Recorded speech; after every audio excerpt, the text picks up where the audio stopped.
we go. Good evening. Welcome to the show. You're watching Seeing the Unseen with Christopher LaPratt. My name's Kenan, his son and the producer. Tonight, the title is Melting, which was inspired by a new definition of surrender, which is to literally melt into what's above.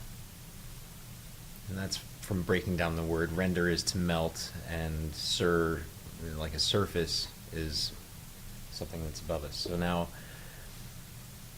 before I go too much further, anyone who's joining us out there, whichever platform you're on, be sure to say something so I know you're here. We get to everyone in order for readings. The first time there's no charge, but going forward after that, it's $10 per card, or you can pay $100 and cover the entire month, which we run 3 shows per week. It's Sunday, Monday, and Wednesday at 6 p.m. Arizona time. So, thanks for listening to me. Enjoy the show. Here's Christopher. Great blessings to you. Happy Wednesday night. I light the incense for you. Great blessings to bring you this melting, this surrendering, and understanding your multi-dimensionality. I'll explain that in a minute. But this is embracing your innate power and your multi-dimensionality. You're not just one thing. Let's go back to what Kenan was talking about. This surrender. Think of the word surface, right? It's above, it's on top. And then the render, think about melting. Something being rendered is melting. So it's about melting into that which is above. It's rising above. And not allowing your thinking mind to take over and define it by one-dimensional thinking or even two-dimensional thinking. Let me give you an example. Let's say somebody says, oh gosh, Sally is so obstinate. Well, if Sally hears that, she could slip into the one-dimensional thinking and only define herself as obstinate. You're so much more than just what you've been told, what you've been taught, what you have experienced. Maybe you were raised with parents. One of the parents is extremely abusive, but they keep saying, I love you, I love you, I love you. And so you watch this as a child going, oh, okay, so love is about abuse and screaming and yelling. That's one-dimensional. And so it's opening up the neural pathways. Let me illustrate it this way. The greatest activity you can do that engages most of the brain, the multidimensionality of the brain, is playing an instrument. So if you can, in the chat, let me know if any of you have ever played any kind of instrument. Whether it was piano, violin, flute, guitar, whatever it is. So Marilyn Pitts played oboe. Oh boy. Oh boy, oboe. Oboe, oh boy. I love that. I love that. I used to play piano and I used to play guitar. Kenan plays guitar. But let me give you this illustration that will help you understand. Because the brain is a very important part of your spiritual growth. But it's beyond just the logical or reasoning part.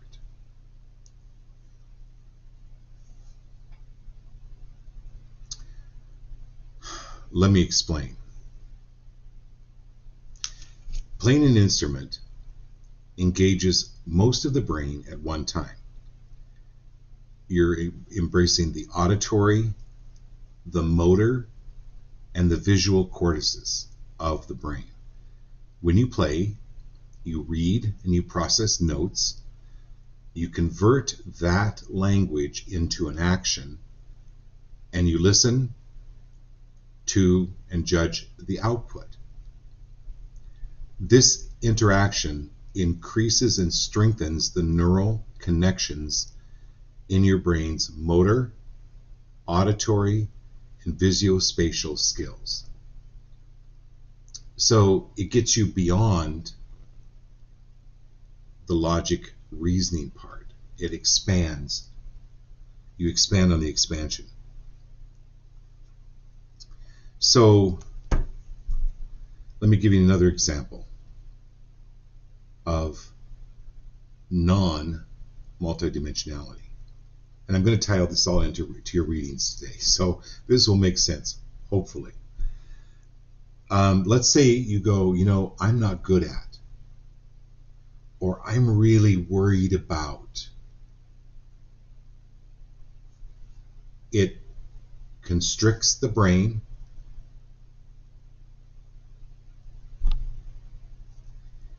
and does not allow it to expand.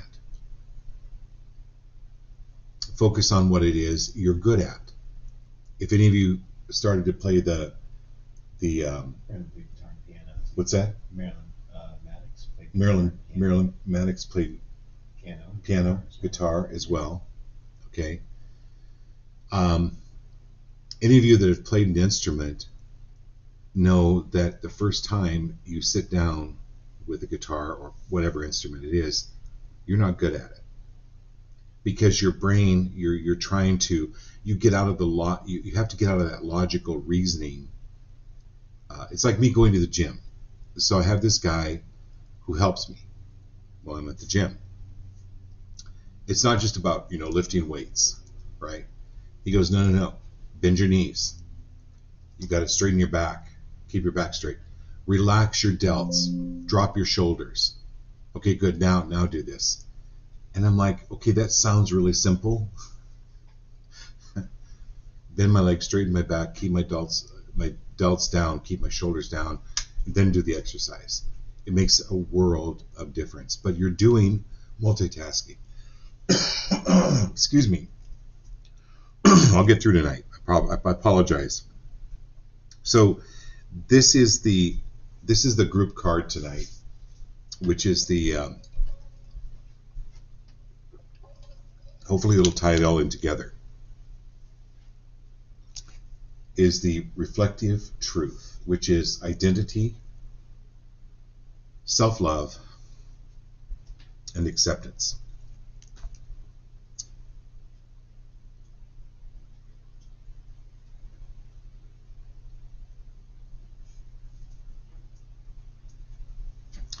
So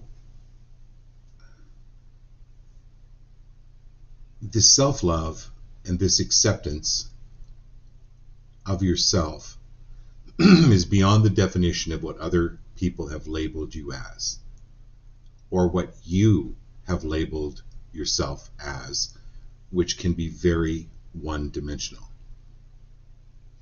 So this card is about multi-dimensionality. It's about embracing your innate power that is beyond explanation and embracing your multi-dimensionality. Let me explain.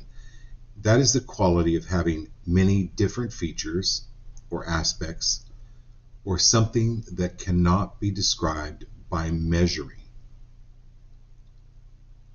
I'll give you an example. So you have a neighbor. Let's say you have a neighbor. You could, but also let's say your neighbor is your high school teacher,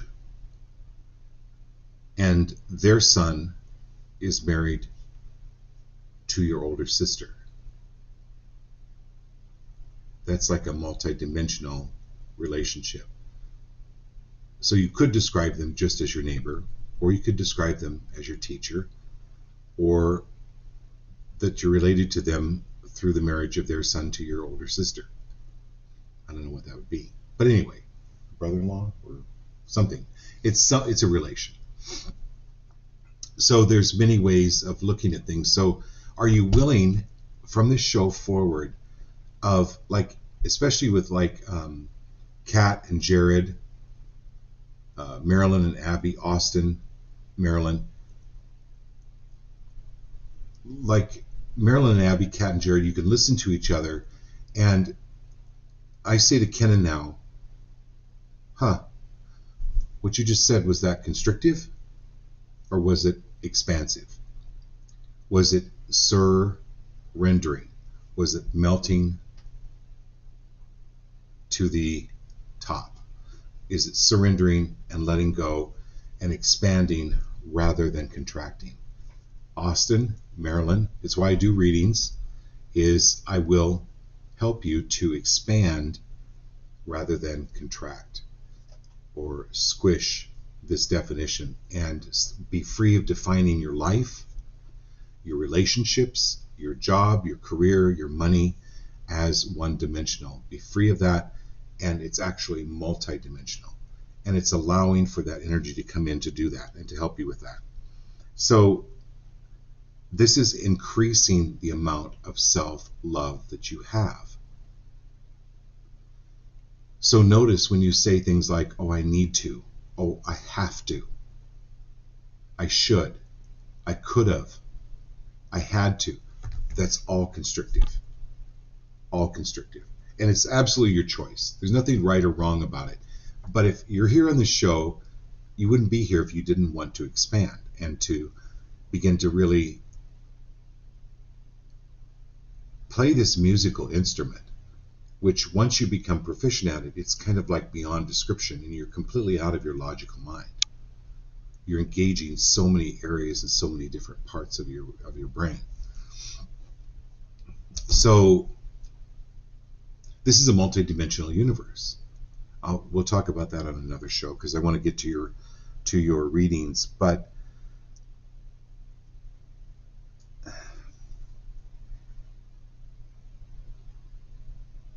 that's why I always ask you, when you come up with these thoughts, you go, wait a minute, where is this coming from? Is it coming from how I was raised? And where did I hear that?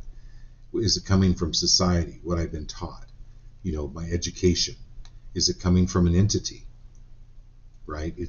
Where is this coming from? That then allows you to look at your music.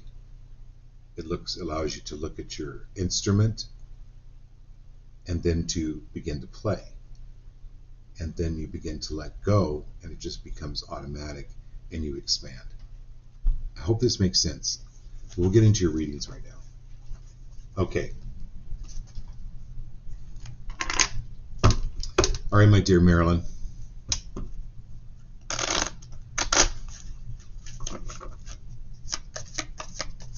Okay, here we go.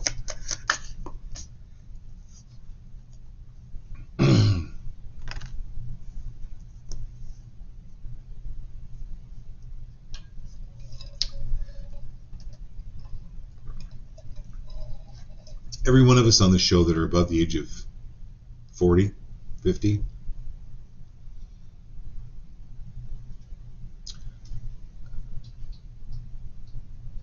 you ever look in the mirror and go, I don't even know who that is? I mean, I kind of know but inside you feel much, much younger.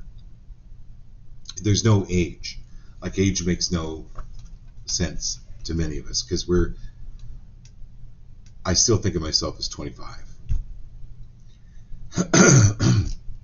Excuse me.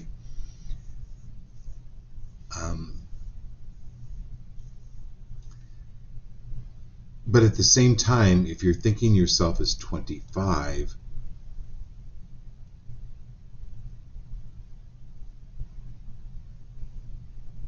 all right, let me put it this way, Marilyn.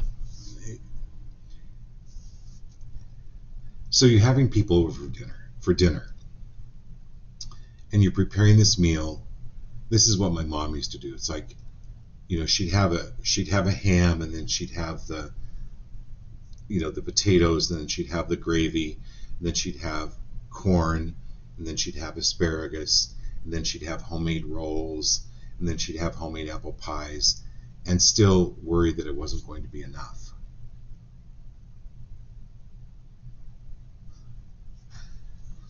At a certain point in life, you may be thinking that you're 25, but it's also acknowledging that you are enough.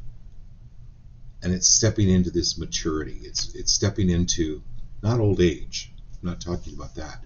But it's also stepping into like the wisdom of life and claiming it. There's always a part of us that are always learning, but there's also a major part of us that's important to step into, teaching. Because there's there's older people that are older than us, that don't have the maturity. But because they look older than us, we assume that they do. Many of them don't. We've talked about this before. They don't have the doorknobs. They absolutely don't have the doorknobs to hang any clothes on. They can't really accept any new ideas. So they've been constrictive all their life.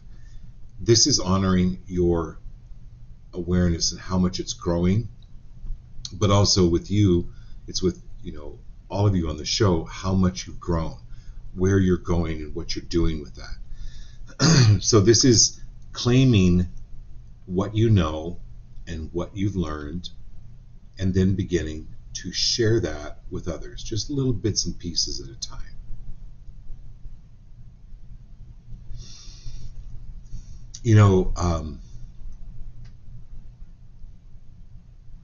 I'll give you an example. So we went to this Conscious Life Expo back in February. And I really didn't know what to expect. There were supposed to be between 15,000 plus people there. But it was one person that was affected by coming by our booth in a very, very positive way. And then from there, it's grown and grown and grown and grown. But if I had gone to the show with a one-dimensional, I've got to make a lot of money here. I got to get my investment back. I got to sell a lot of books. I gotta. Do you see how constrictive that is? But then when you allow, and it was just this one person, that then it's what they call pay it forward. You don't know what you're saying to other people that makes such a huge difference in their lives. So this is honoring that, Marilyn, with you, and stepping up and beginning to share. You don't have to stand up in front of 1,000 people and do a soliloquy. I'm just talking about one person. When you're standing in front of one person and something pops in to share with them, say it. No matter how illogical your brain is telling you it sounds, there's a reason you need to say it. It's getting out of your own way, right? And I've told you guys this story before when I was on the plane from Florida to Phoenix, and I was sitting on the aisle seat, and this old woman is standing beside me, and she's screaming at me. She's like, tell her to lose that guy. Tell her to lose that guy. And it's this girl that's sitting by the window. There's no one in between us. I'm like, and I'm going, really? I could have gone into this logical, reasoning mind. Oh, you know what? She's going to think I'm crazy. What is she going to think of me? And I was like, forget that. I turned to her and I said, your grandmother's here. Described what she was wearing, and I said, she's telling me to tell you to lose the guy. Well, the girl burst into tears. She'd said a prayer that morning to be given an unequivocal sign of whether she should break up with her boyfriend or not, that she'd been dating for 4 years. So, my point of telling you that story, Marilyn, and everyone on the show, if you are guided to speak whatever it is that this is your maturity. You're speaking, you're coming from your maturity, what you've learned. Okay? That's really important.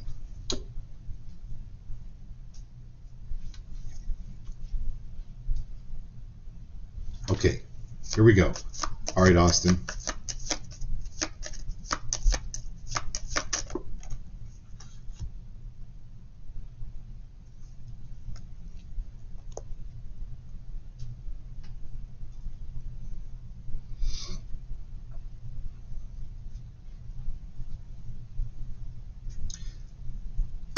It's the Lover's card.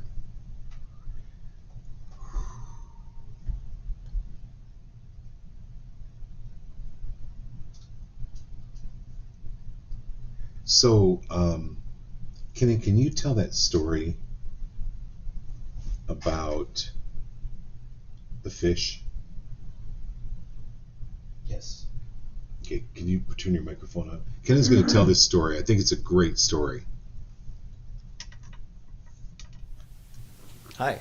Okay, so the other day, something found me that was talking about how when we're enjoying something we're eating, like the fish, like, oh my gosh, this is such good fish. I love this fish. No, you don't love the fish. You killed and are eating the fish. The fish is definitely not enjoying that experience. But what you love is the experience. So a lot of people get stuck in this concept of fish love, and that is loving what someone is doing for them rather than them for what they are. So that's the fish story. Thanks for listening.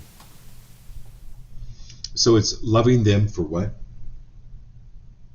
Who they are, what they're not what they're doing for you, but just their beingness. Yeah. So it's loving people for just their beingness, not for what they're doing for you. That's the story of the fish love story. Kenan was telling me about this the other day. And this is you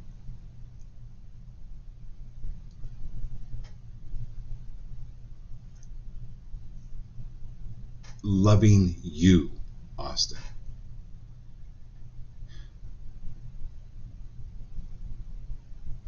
And the more you love you,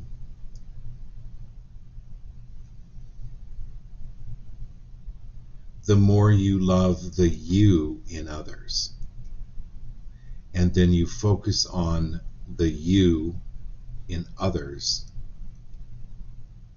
And that's going to be really, really coming down the pike for you.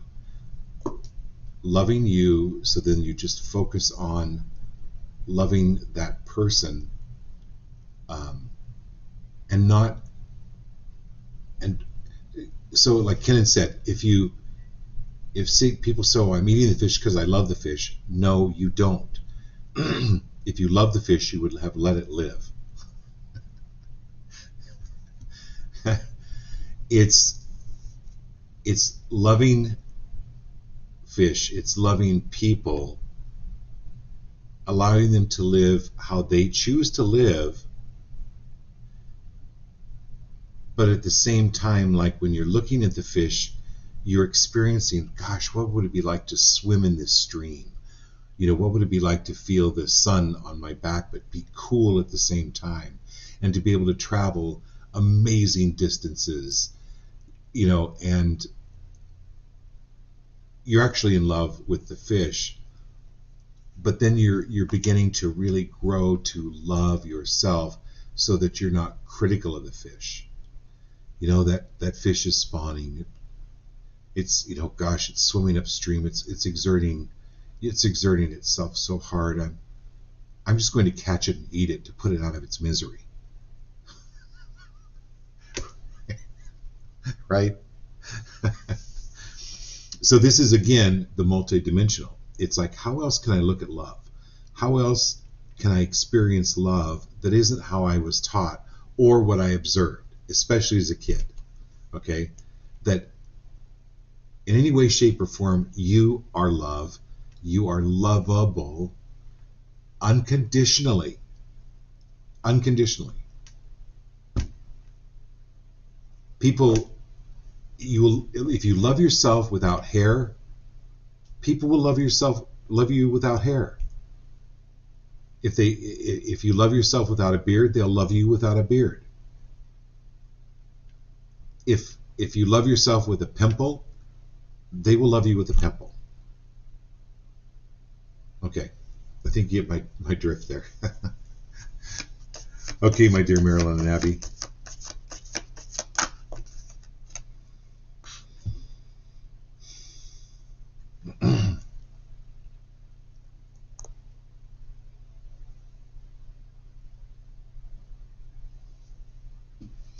So Marilyn,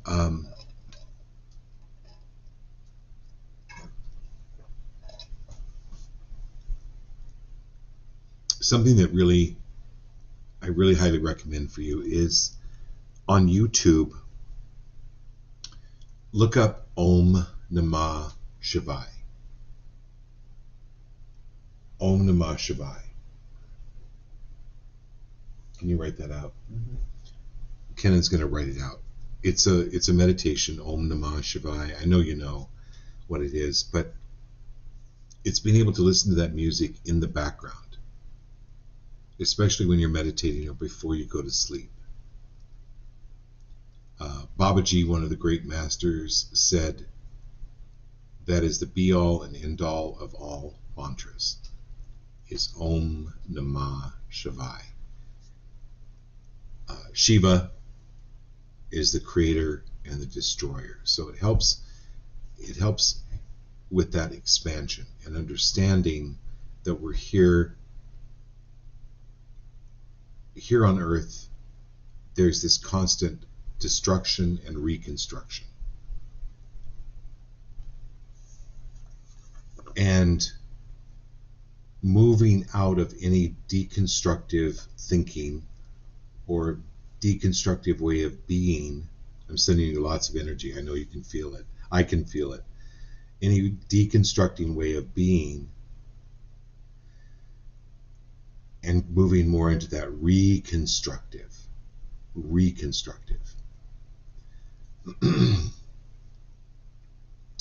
So all of our molecules are constantly changing within our body. They say every atom in our body is completely switched out.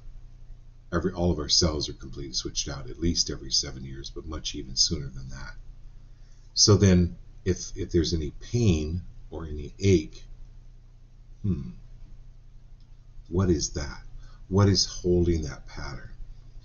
And the Om Namah Shivaya, Om Namah Shivaya, Om Namah Shivaya opens up your receptivity. It's like you moving from 1G to 5G. It's like your receptivity in clearing any of these energetic blocks that have been there, maybe not just even for this lifetime. You know, I told you about the gentleman I met at the store. And again, Marilyn Pitts, this is one of those, it just went, well, I have to say this. I said, what's your time in Scotland? And you've been killed there many times, because I could actually see a sword in his left rib cage area and below. Well, he'd broken his ribs like 5 times over his period of life. He goes, I don't know why I keep breaking just the left side. And I explained to him, it was like a pattern, it was like a holding pattern. This Om Namah Shivaya, Om Namah Shivaya, Om Namah Shivaya, release the patterns, release the patterns, release the patterns. It's really important.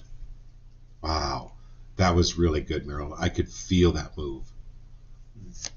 What?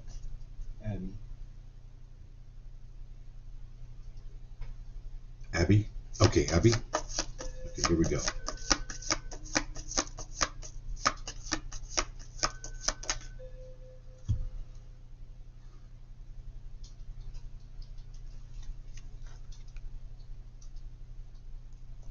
Okay, Abby. Anywhere where there's this one dimensionality of I don't know if you've been saying, gosh, I'm getting old, or I'm losing my eyesight, or, I'm not the person I used to be. Well, hopefully not, right? I don't want to go back to where I used to be. But are you willing to expand this expansion around? It's like, I know says morality, but what I saw was mortality and any judgment on yourself. And Marilyn, and do you give Marilyn the permission to simply ask you, Abby, what you just said, was that constrictive or expansive? And I'm sure Marilyn will give you the same permission to do that as well. Because this is letting go of any judgment put upon you around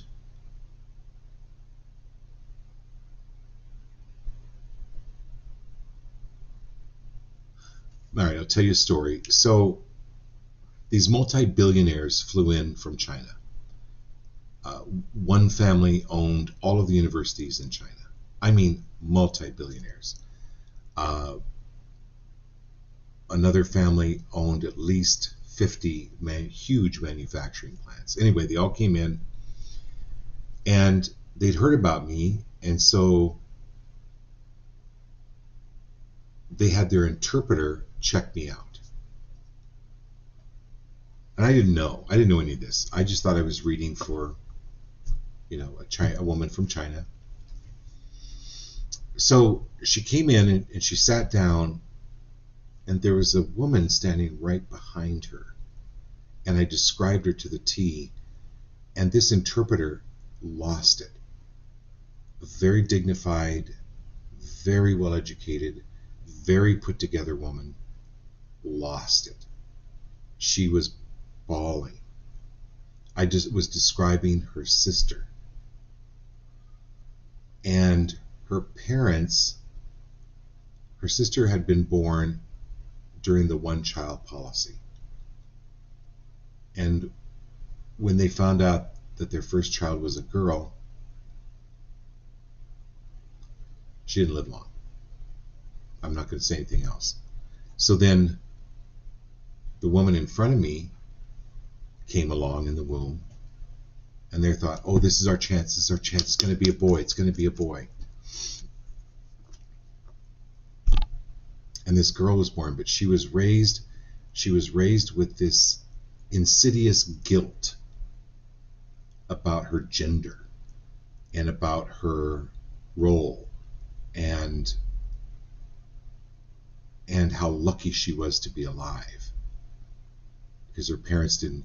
She was reminded of this all the time.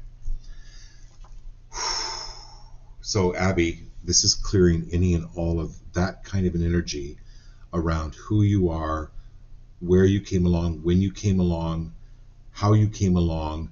It's and dealing with sexuality, dealing with your right to be here, just clearing all that energy.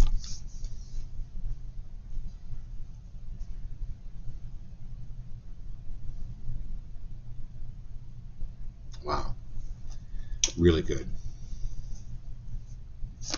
Okay, Kat and Jared, and then we've got Vicky and Veronica, right? Okay, so Kat and Jared.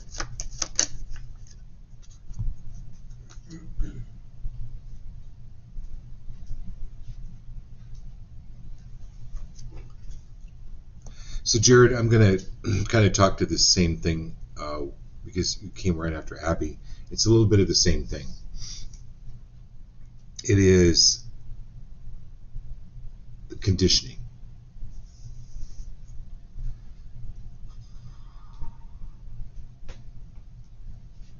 So are you able to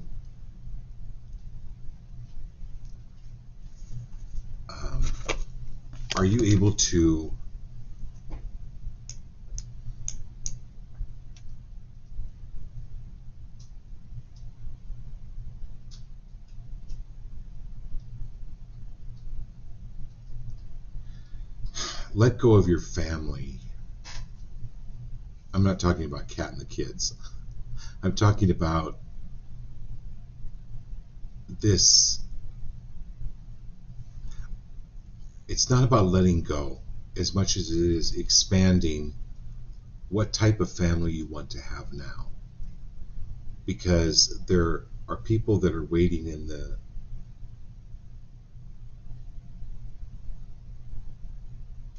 wings, wanting to come in and be your family. What I mean by that is like friends that are so close that they feel like family, and allowing them in, that's more expansive. That will allow you to leave behind the conditioning from your family. Okay? That's really important with this right now, because you're stepping into the lion mode,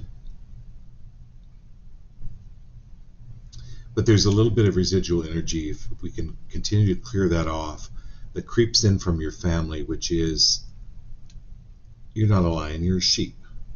You should be a sheep. And again, there's nothing wrong with sheep or lions or anything with that, but it's this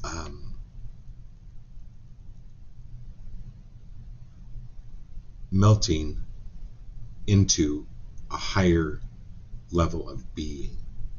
And in order to do that, it's important to leave that other behavior behind, which doesn't suit you anymore. From your, again, it's not about sheep aren't bad, your family's not bad or wrong. It's just that you're a lion, and you're done being a sheep, or you're done pretending to be a sheep. Okay, Kat, here we go.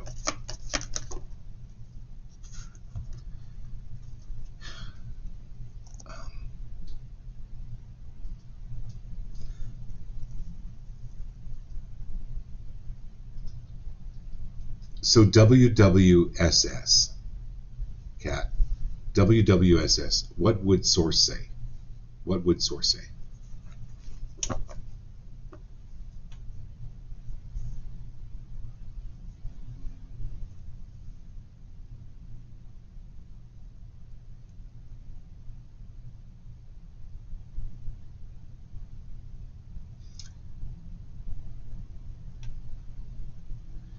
So let's say you're waiting for an important call and you don't really know the number, and so your phone rings, you pick it up, and it's a marketer. You don't listen to the marketer, especially when you're expecting another important phone call. You hang up, you cut them off, and you don't think twice about it. We all do it. You simply just hang up, because they're not going to shut up. And then you're free for when the call you're expecting does come in. Why I'm telling you this is I feel like you're getting calls from marketers. So it's a little bit like Jared's card, where it's kind of energy from his family, but you're getting like calls, and it's interrupting the source call. You're connected with source, your connection with source, and the benefit of that is the answers come directly. Like you know, and you know when your phone rings that's the number. That's the number you've been waiting for. That's where you're. Wait for it. It's downloading. It will be there. They will call. The source is there. It's going to answer. It's going to help. It's building that stronger connection with source, which you're doing. Like being on the show, exploring spiritual matters, looking at those type of things is really important.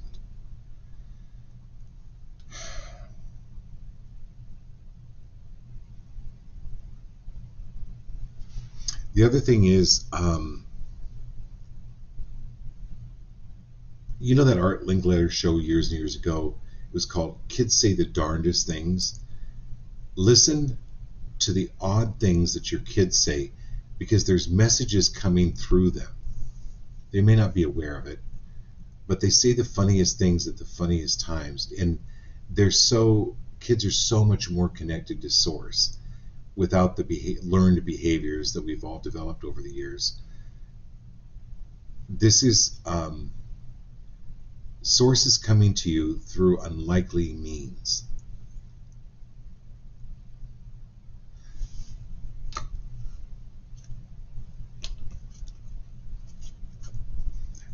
Yeah, and we'll talk, because I want to hear stories. There's something really important coming down the pike here with that. All right. Vicky, so great to have you. Welcome, welcome, welcome. She's a Facebook friend. Yeah, excellent.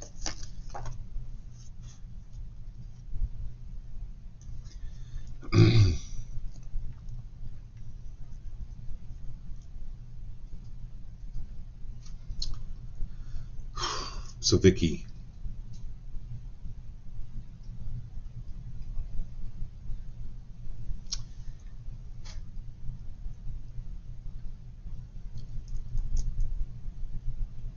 you're whatever you're facing right now, move more into your imagination than it is the logical. Now, again, I'm not saying the logical reasoning part of your brain is bad. It is. It's not bad. There's a time for logic and reason. But your answers lie in your imagination.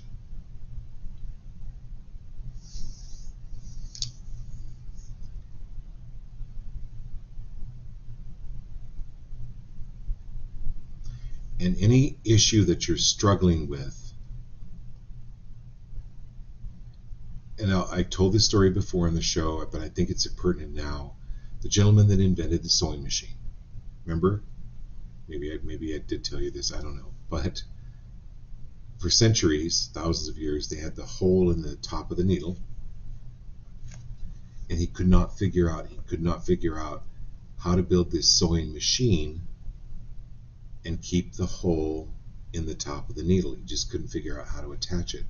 So he fell asleep in front of the fire one night, and in his dreams he saw these warriors throwing spears at him, and when he looked at the spear, there was a hole in the middle of the spear.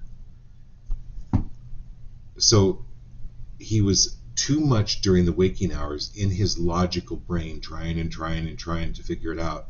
It took him to go to sleep, and this imagination, this dream world took over and solved the problem with him.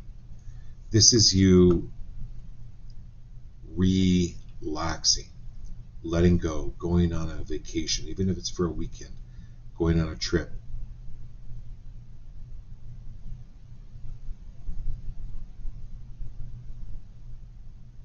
And stop. So in the movie The Matrix, right, Neo kept getting hit with these bullets, and then he learned to just not be there, right? When the bullets were whizzing by him, he could move faster than the bullets, like Superman.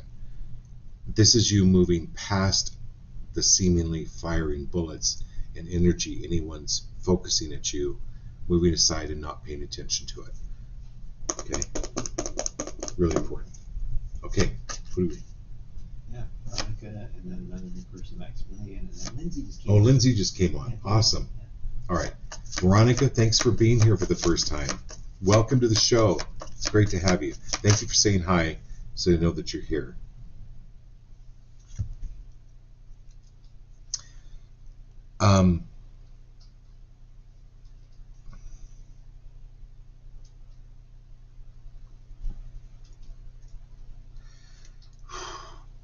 This is you standing up for yourself more.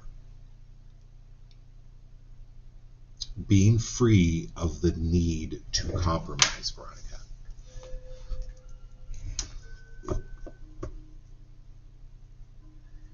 I talked about control dramas before. There's a great book called The Celestine Prophecy. Could you type that in the book? In the Celestine Prophecy. The book, it must be 30 or 40 years old.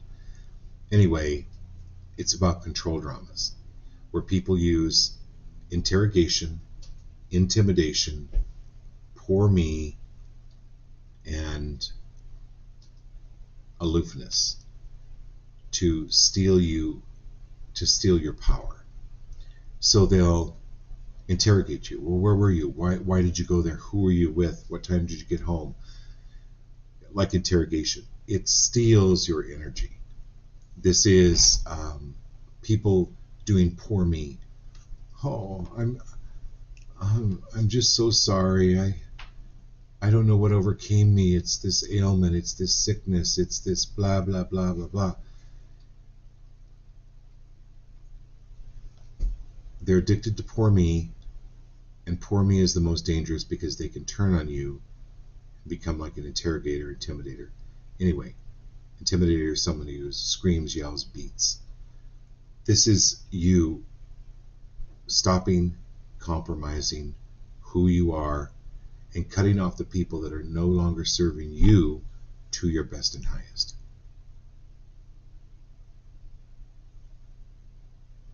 Okay. Maximilian, thanks so much for being here. Welcome to the show.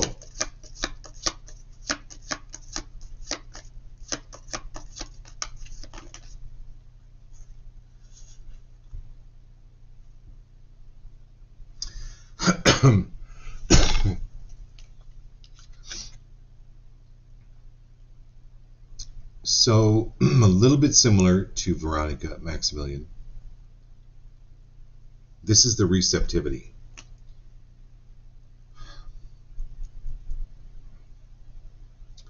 It's receiving love. It's not always giving.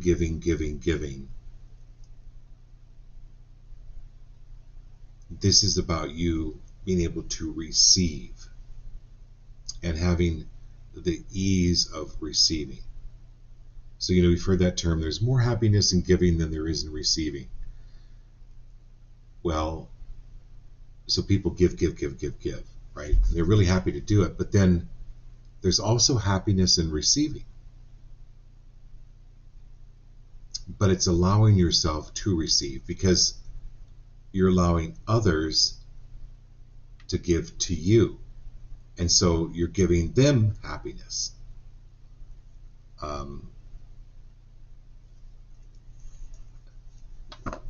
So anywhere where you have created,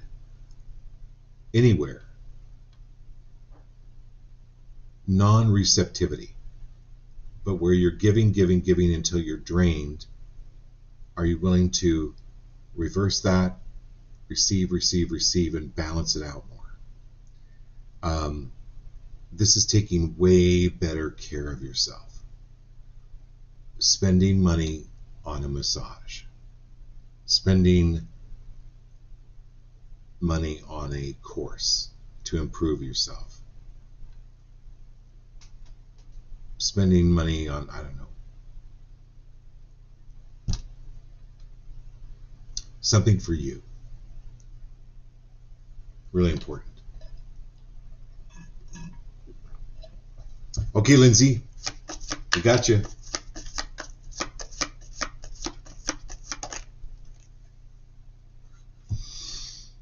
Oh, understanding, not judgment, understanding.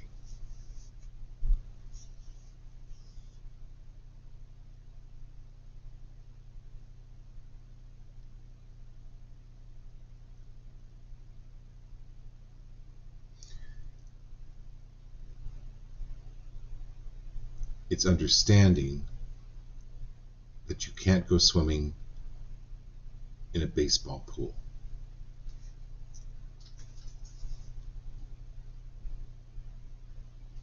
Now you could get all judgy and like, well, why can't I go swimming in a baseball pool? I brought my swimsuit and the girls are all ready. They're in their swimsuits and I'm here. You can like, sorry, it's toward the end of the show. I'm cracking myself up. But you understand what I'm saying. It's like, it's understanding like other people's limits understanding where they're at,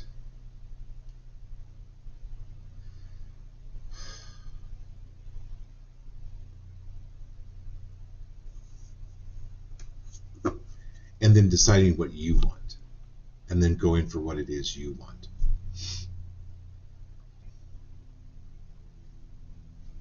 Rather than get into a big argument as to whether Universal Studios is better than Disneyland. It's like, okay, how could you think bigger? Well, you could go to California with this person or people, let them go to Universal Studios, you go to Disneyland. Or you can all go to Disneyland and then all go to Universal Studios. There's always ways around it. But when people are not willing to understand, you cannot force it. They're maybe not ready to hear it. You know, it's allowing people to hit rock bottom. That's what they talk about. Because only they themselves can cause the change that's important. But then it's allowing people to hit rock bottom, allowing them to be there. At the same time, not judging them to be forever in hell, right? Because people that have hit rock bottom, you've hit rock bottom, I've hit rock bottom, Kennan's hitting rock bottom, we can change. It's from there that you build a whole new foundation. So it's not really giving up on people, it's just understanding where they're at. I think you're getting, I know you get it. Anyway, this is your understanding growing. This is understanding of where you're at, and really what the group card was tonight about. I know you were late on the show, but the group card was reflective truth, identity, self-love, and acceptance.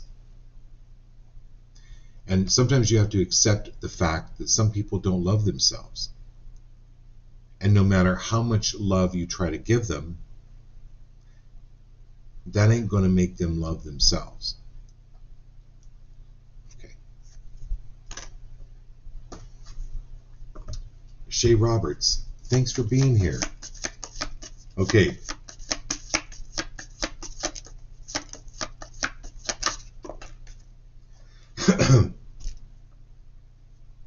Okay, Shay.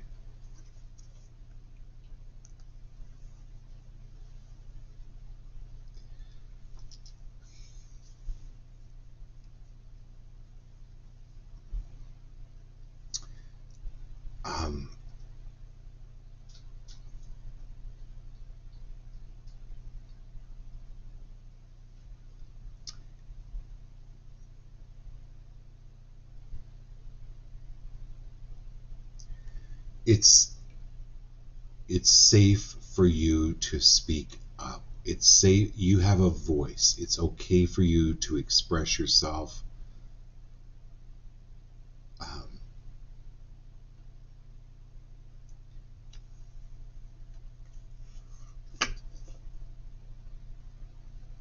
And anywhere anyone is accusing you or has accused you, are you willing to return to sender that energy, that accusation, and be free of dwelling on it? Return all of that energy around that accusation, around that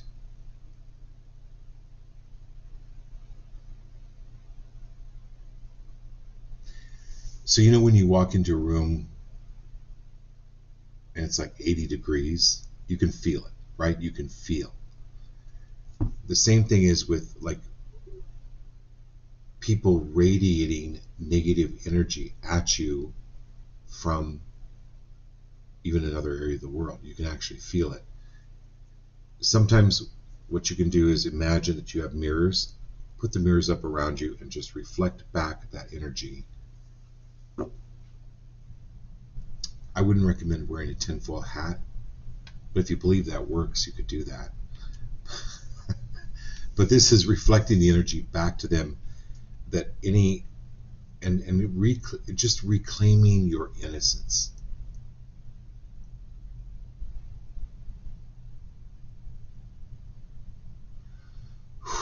That was, I could really feel that clearing a tremendous amount of energy. So, well, thank you all for being here. We'll do this again Sunday night. Great blessings to you. And if you have any questions, call me, text me, email me. Great show. All right. Love you all. Have a great night.